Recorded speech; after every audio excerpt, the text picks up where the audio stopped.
from my heart and from my hand. Why don't people understand my intention? Hey, FOT Nation, it's Tim Sackett, and I'm back with Weird Science Videocast, brought to you by our great partners at HireView. And I have a good friend of mine, Lance Haun, on today. Lance is from Starr Conspiracy. He's a practice leader, which I really have no idea what that means, so I'll let Lance explain it. Lance, welcome to the show. Thanks, Tim. Glad to be here. So what's a practice leader? Practice leader is basically somebody that knows something that a lot of people don't. I think that's usually what usually come in there. Like people are like, what do you know about? And I know about HR. I could talk to you about HR. I could talk to you about your booth. I could talk to you about your white paper.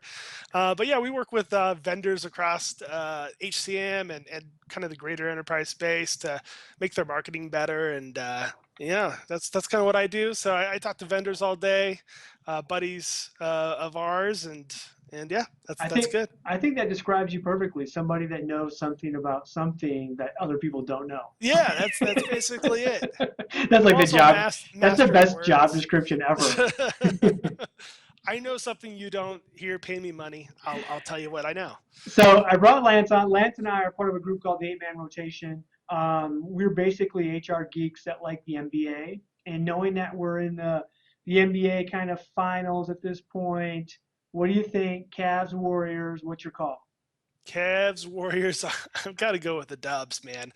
That bench is too deep, and Curry is on fire. I just don't see them getting cold for 4 games and losing. So I mean, I got it. I think Warriors. I'll give Cleveland 2 games, so I'll say Warriors in 6. I think that's a pretty solid bet. Yeah, I'm agreeing. I mean, I love Draymond Green, former Sparty, and I love the Warriors, how they play. I like watching them play. It's unbelievable though what LeBron's done with like him and like again a bench full of like hacks. I mean, these guys couldn't even start on other NBA teams, and he's turned them into an NBA Finals team. I think it's crazy to me.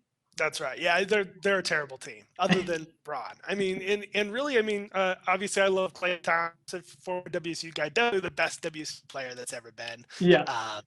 And fantastic to watch him. But yeah, that LeBron's performance this whole playoffs has actually been absurd. Yeah, there's no reason that this team should be even in the playoffs, much less in the conference finals and dominating. All right.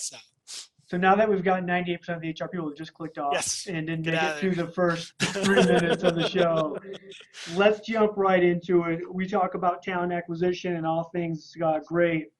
I want to talk to you in terms of like talent acquisition, current talent acquisition, like practice leaders. We talk about talent acquisition in terms of marketing. And I'm wondering for you, like I view it more of a little bit from a sales standpoint. Why is there a confusion? What to you? What's the difference for talent acquisition leaders in terms of do they consider it marketing? Do they consider it sales? Is it a little bit of both? What do you think? Yeah, I think it's both. And so, when I worked with SourceCon, I talked to a bunch of sourcers all the time, and a lot of them thought of themselves as like snipers. So like maybe kind of like the sales like person or the hunter gatherer type. Yeah, the closer. Yeah, exactly. It's like. I really dug this idea of kind of using yourself as a marketer. So like, which would you rather do? Like, go through the diamond mine and like try to find the one like big piece of hunger. I mean, maybe that's more fun, but like what I'd rather do, especially if I'm like in charge of the holistic talent acquisition process, I want a lot of diamonds coming into me, and I want to be able to just find the best sorter. To find out who's going to be the best for my organization. So I've always pushed people to kind of go towards more the marketing, sources to go towards the marketing side of the house, and then recruiters to go towards the sales side of the house. So use sales best practices to get them in the door. Because really, candidates not a whole lot different than customers. Oh yeah. What's your thoughts? No, I like that aspect because I haven't heard that before. Where you kind of broke it from. I mean, everyone breaks up sourcing and recruiting. But to show that, hey, your sources are more of your marketing types, and I think going after those passive candidates where your recruiters are kind of more of the active types, more sales oriented because they're going after those people who really want to come to your organization right now. I like that breakup. It makes a lot of sense to me as how I run my practice or how I think talent acquisition pros should run it. So it makes a lot of sense. So next question, I know, for one, if you guys haven't looked into the Starr Conspiracy, go check them out. Probably one of the better firms I've ever seen in terms of just HR marketing type. I know you guys work with a lot of HR vendors, but even from a talent acquisition practice standpoint, and employment branding and all of that, the guys over there are incredible. So from what you're seeing right now, give us something that a TA leader could use that they're not doing that's going to make their shop better right now, real world. Give me something to hang on to. Yeah, absolutely. So, here's the deal. You're not Google. You're not Zappos. You're the big, you're like a mid-market part supplier, Acme Manufacturing. Yeah, whatever. So I mean, one story that Brett likes to tell, and I've heard it a number of times that I could tell it pretty good, is that we came into an organization. They're really conservative company, really buttoned up, based in the Midwest. Super nice guys, but they're like, hey, you know what? We need to get younger. We need to get millennials in here. They've been talking about getting Gen Y, appealing to themselves, and so we kind of okay, yeah, we'll talk to you, and kind of went around this room of like 8 guys, and I think it was mostly guys, and it's like, who'd you vote for in the last election? Everybody's like McCain, Romney, or whatever. Yeah. And it's like, okay, you know what? You're not going to get younger, because as soon as you hire some young person who's save the rainforest and take care of the environment and that sort of thing, they're going to get a big culture shock when they come there. Be who you are, and don't do don't be somebody who you aren't. And so one issue with that obviously is that could be seen as anti-diversity or whatever. So you don't want somebody who's not politically like you. But I'd say 90% of the time, if that's your point of view, that's who you are, and what you should do is change who you are and then market it authentically. So we're all about being authentic to yourself rather than trying to put some shine on the dented vendor approach, which is what a lot of people would like you to do, which is what a lot of people hire us to do, and we tell them no. Honestly, because it's just like, well, that's going to be great, and then you're going to hire a bunch of people, then you have a bunch of turnover, and you're going to have the same kind of issues. That's not really great marketing. So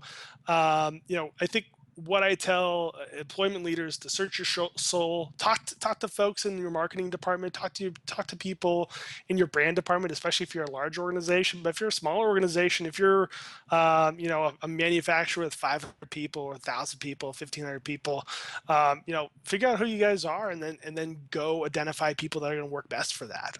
Yeah, I love that concept, because I think for so long, I bet we went through a decade of trying this employment branding, which was like the worst of marketing, which is like, hey, be something you're not, and let's fake it, everybody, right? Fake it until you make it, and go out and tell people what you really want to be, even though when they come in, they're going to be shocked because it's not at all who they are. No. And I think we finally see people going, you know what? Hey, we're a little conservative. We like to wear ties. We like to make money, whatever it might be. Let's find more people that want that. And it's not an age thing. It's not a generational thing, because there's people in every generation that want to make money, or there's people in every generation that want to save the world. Find out what you want to do for your organization and go out and get it. Be that. I think that, I see so many organizations still that hang on to that. Oh, we're an employer of choice, and we're and then you go, no, you're not. You have no idea what the market thinks of you. Well, and as long as you got enough, we talk about do you have enough people in the market to do that? So you're not hiring Asian beekeepers between the ages of 18 and 22. We're really looking for like a broad group of people. So you really market those people to the exclusion of other groups, almost, to say, you know what, if you like wearing a tie, you should come work for us. I mean, if you like the way that makes you feel every day, you should come work for us. And if you don't like wearing a tie, you should definitely never, ever work for us, period. I mean, and that's authentic. That's who they are as an organization. So, well, and ultimately that's who you're going to get. So let's go out on this. Give me, besides obviously there's some branding that we just talked about, give me something else that you think employers are kind of doing, or organizations are doing, that they're holding them back from getting the talent they want. Yeah. So I have 2 things here. So the first one is, companies, I think overall are stuck in the Stone Ages. So I think if you go to a bunch of conferences and you go to a bunch of conferences, I go to a bunch of conferences every year, I hear about these great stories, and like you see like what Chris Hoyt's doing at Pepsi, or you hear what, Microsoft's doing, and you're just like, wow, this is really awesome. I know. I hate Chris Hoyt. Chris Hoyt ruined an entire generation of employment people. But then, then you go back to, you go back to Lansing, or you go back to like Richland, where I'm from, and you go open up the paper. I still get the paper. It's just like I see advertisements in there to blind boxes, and you're like, wait, hold on, we got past this, right? Like, no.